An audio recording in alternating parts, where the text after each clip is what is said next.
Hey y'all, welcome back to my channel. Today we're gonna do a real quick one. This is a chicken and dumpling casserole and it's super easy.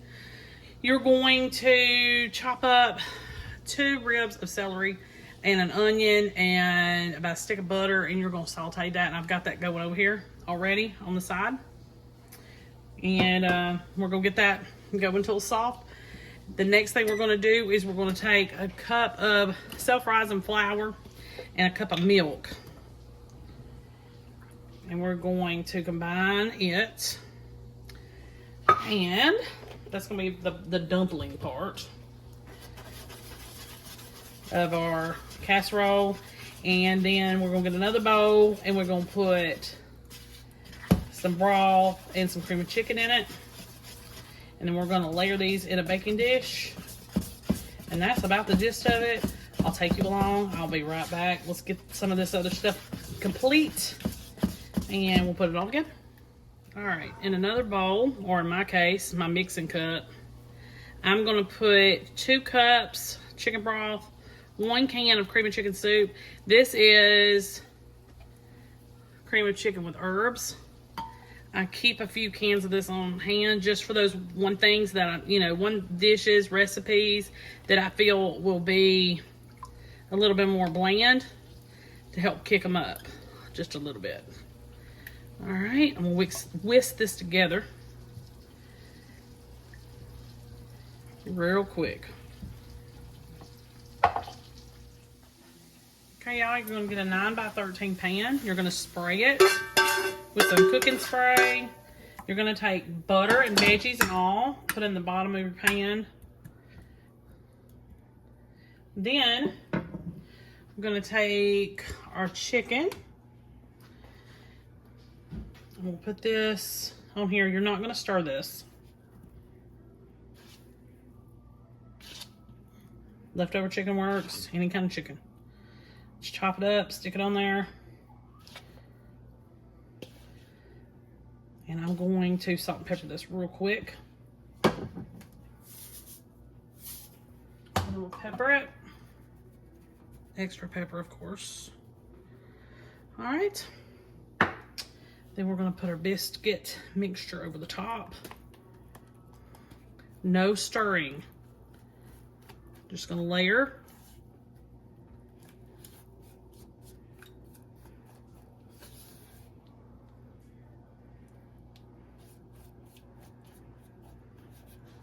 I'm gonna try to spread this out best I can.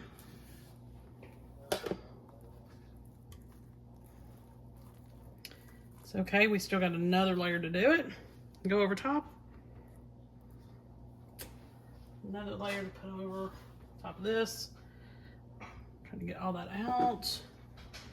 And I'm gonna take our broth mixture.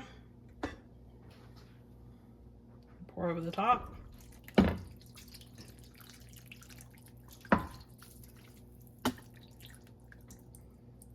And you can add more salt and pepper if you prefer.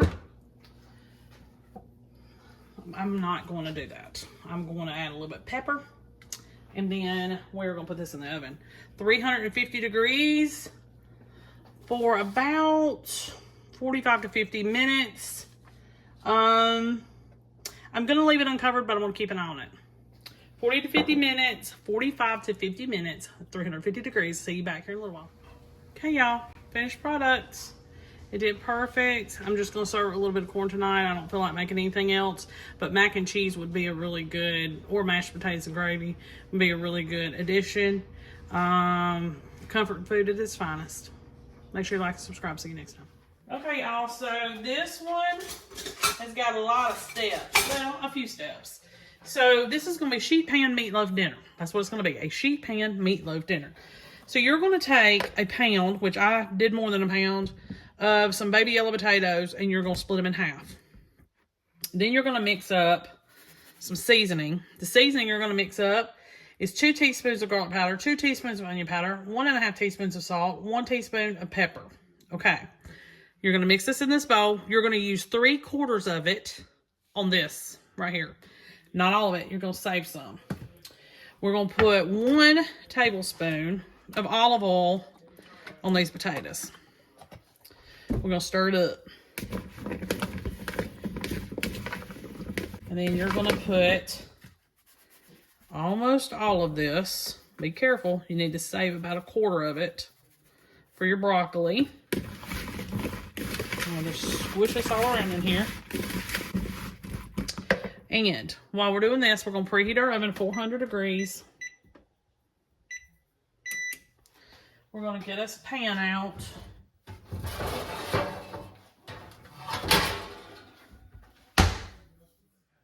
Okay, line your baking sheet. Make sure you spray it. We're going to bake these for about 10 minutes. Now, this is not to cook them all the way through. Don't forget about that. I'm going to set them on one end so I don't have to do it, you know, when I put everything on this pan, because everything's going to go on this pan. But we're doing the 10 minutes to give it a head start. And then we're going to put everything together. So this is like a normal sheet pan dinner that I typically do, but this one's a little bit more involved and probably going to be, honestly, way more fancier. So I'm going to leave those there. I'm going to let my oven finish preheating, and then we'll stick these in for 10 minutes. Do not overcook them, okay? And the next thing that we're going to do is we're going to go ahead and start working on the actual meatloaf. And so I need to get some lean ground beef, which I got 2 pounds. The recipe is only for a pound. That's because I'm going to make more. All right, so I added extra meat, but I'm not going to really change much of my measurements on anything else. Just to do a little extra. You can do that, but I'm not going to. So you're going to need 1 egg, okay? You're going to need 1/3 cup of milk. 1/3 cup. So this is a little bit involved, so be prepared. 1/3 cup of milk. And you're just going to combine all these things. 1/3 cup of milk, 1 egg, and instead of doing onion that I'm going to have to take time and mince, I'm going to add about 1.5 teaspoons to 2 teaspoons of onion powder. Instead, we're going to add a tablespoon of barbecue sauce. I don't feel like it matters what kind or type. So, and we're going to do dry parsley instead of fresh. And I don't want to do too much of that. 1/2 teaspoon or so. 1 teaspoon of Worcestershire sauce.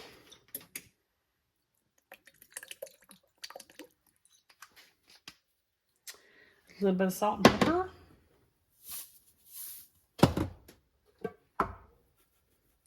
Now, we're going to put breadcrumbs in this like traditional meatloaf. I didn't have any Italian seasoning type breadcrumbs, Italian breadcrumbs, so we're going to put just a little bit of Italian seasoning in here to make up for that.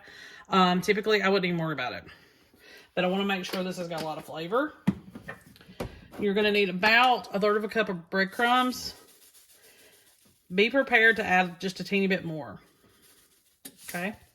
I have no gloves, so I'm just going to have to go in this with bare hands. So we're just going to mix this together.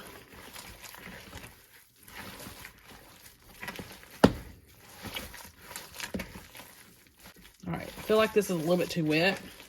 I have to make little tiny meatloaves.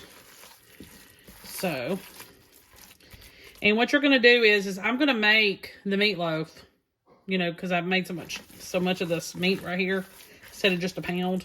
I may have to put the extra meatloaves on another pan because I may not have the room for it. We're always flying by the seat of our pants here, so I'm going to put just a little bit more breadcrumbs because it feels like that egg and milk were just a little bit too wet. Okay, and then once we get all this stuff going, we're going to make a sauce for this meatloaf as well. And I think this will about do it. So meatloaf may need 1/3 of a cup to a 1/2 a cup, somewhere in there. 2/3 of a cup. Breadcrumbs. Just eyeball it. Play by ear.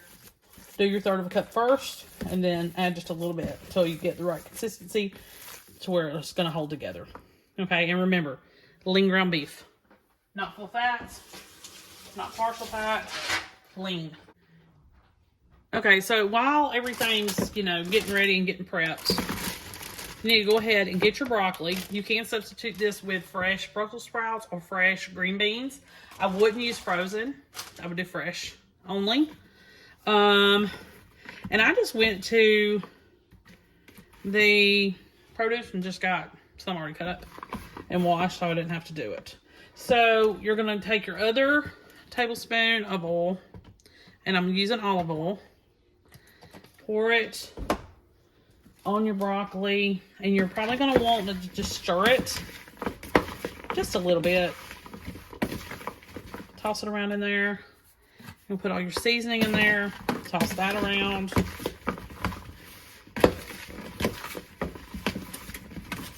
Okay. So potatoes are already in the oven. We're waiting for those to come out. As soon as they come out, these are going to go on the pan. And we're going to get started with everything else. I'm going to go ahead and shake the meatloaves and get them on the pan and show you that. And then we'll make the sauce together. Okay, so I showed you the broccoli. We did that with the remaining oil, seasoning, all that. Got that ready. Got it set on here. You're going to make 4. If you're just going to use 1 pound of meat, you're going to make 4 little football shapes or kind of oval shape. You can probably do it any shape you want to. I just kind of didn't want it to look like a big meatball, but it kind of is going to do it anyway. You're going to make 4 of those, put them on your pan. This is going to cook, let's see. I don't know. I mean, 10 minutes we're going to cook it. We're going to take it out and put the sauce on it. Stir the veggies, put it back in there. So it's probably a total of about 30 minutes. Maybe including the potatoes too. 30 to 40 minutes. But like I said, you 10 minutes here, then put these in, let them finish cooking. This is going to cook a lot faster. Like I said, 10 minutes, we're going to take it out, put the sauce on, put it back, and I'm going to show you how to do that sauce. Okay, so we're going to go ahead and make this sauce real quick. You're going to need, oh goodness, half a cup of ketchup. Okay, that's starting to become a mess. You're going to need a teaspoon of mustard. I'm going to try to get it out of this bottle.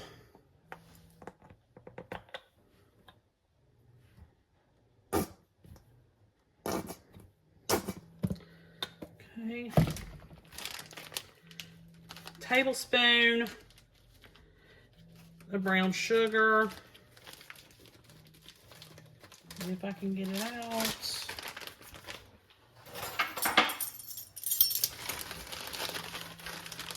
And I'm going to do a little bit of a heaping because of the extra meat.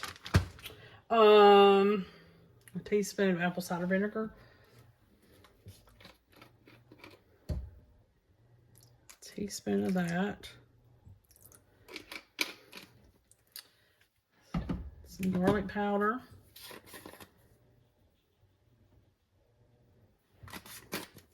Onion powder. The same amount. A little bit of salt. I'm not going to go crazy on the salt. About 1/4 teaspoon or so. All right, I think that's everything. So this is going to be your sauce that goes on top. Let your meat cook for 10 minutes. Take it out, put the sauce on, put it back until it's done. If it looks like it's getting done too fast, especially the meat, because you don't want this to burn on top, then you need to kind of try to lay some foil over it or something trying to protect it. All right, I will be back showing you the sauce going on meats.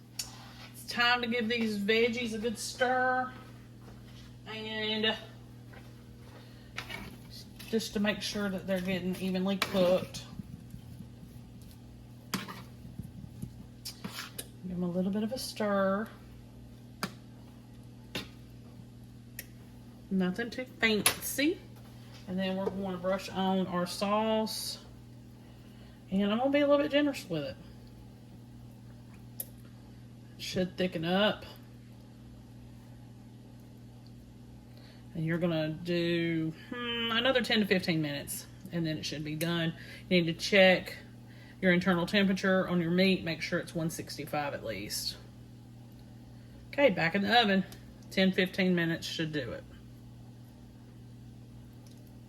Alright, see you back here in a few. Okay, y'all, finished products. Did perfect. Took a lot of prep time and staged cooking, but we got it all done. Potatoes are perfectly cooked, not too mushy, not too raw. Everything worked out. Like it, would love to make this again. Make sure you like and subscribe. I'll see you next time.